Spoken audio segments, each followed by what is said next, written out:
This is Audible.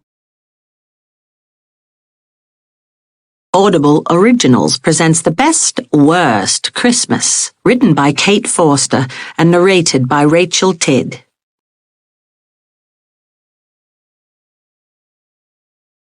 Chapter 1.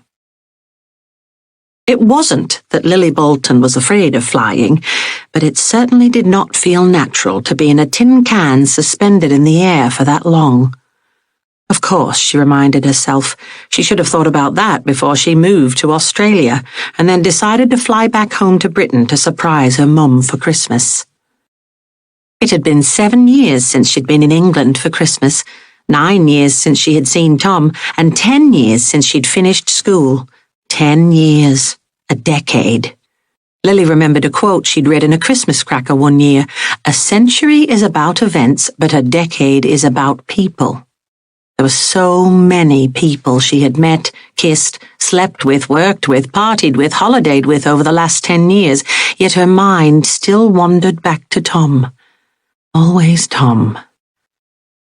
She wriggled in her seat, not because she was uncomfortable, but because she wanted her body and mind to stop thinking about Tom.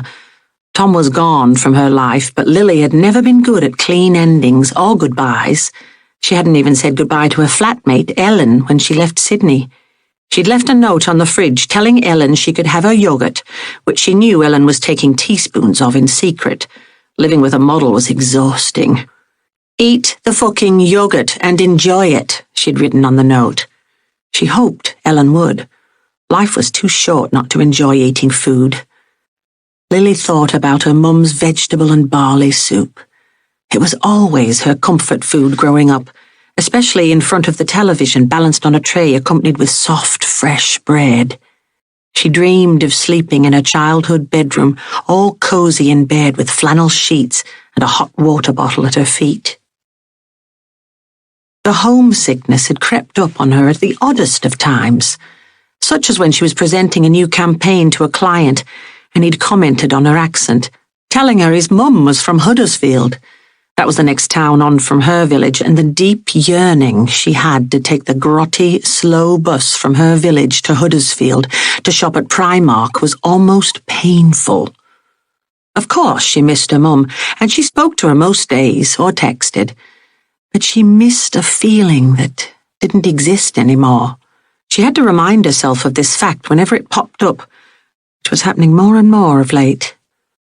It was a strange feeling, and one she had trouble trying to explain to people when she said she was more than just homesick. It felt like she was standing on the edge of a cliff, and below was the most wonderful, warm sea to jump into, but she wasn't allowed to take the plunge.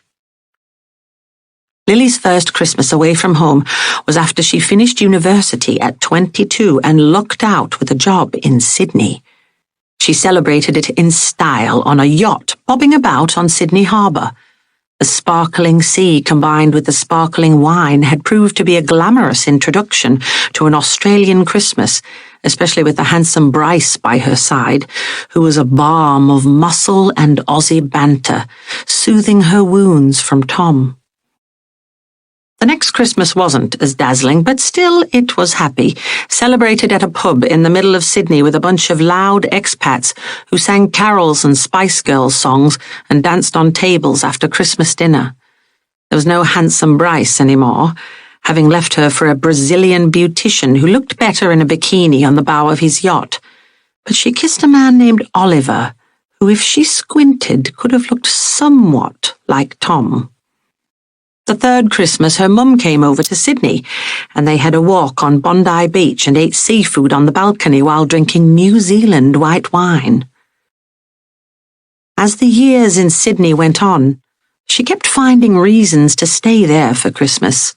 A new boyfriend kept her for the fourth Christmas, an important client pitch that required her input for the fifth and sixth, a planned trip to New Zealand with friends on the seventh Christmas. Then she ran out of excuses not to return home. She'd booked a flight to Grimshaw after seeing some children dress up as witches for Halloween. She was yearning for her mum's bizarre combination celebrations of Christmas and winter solstice.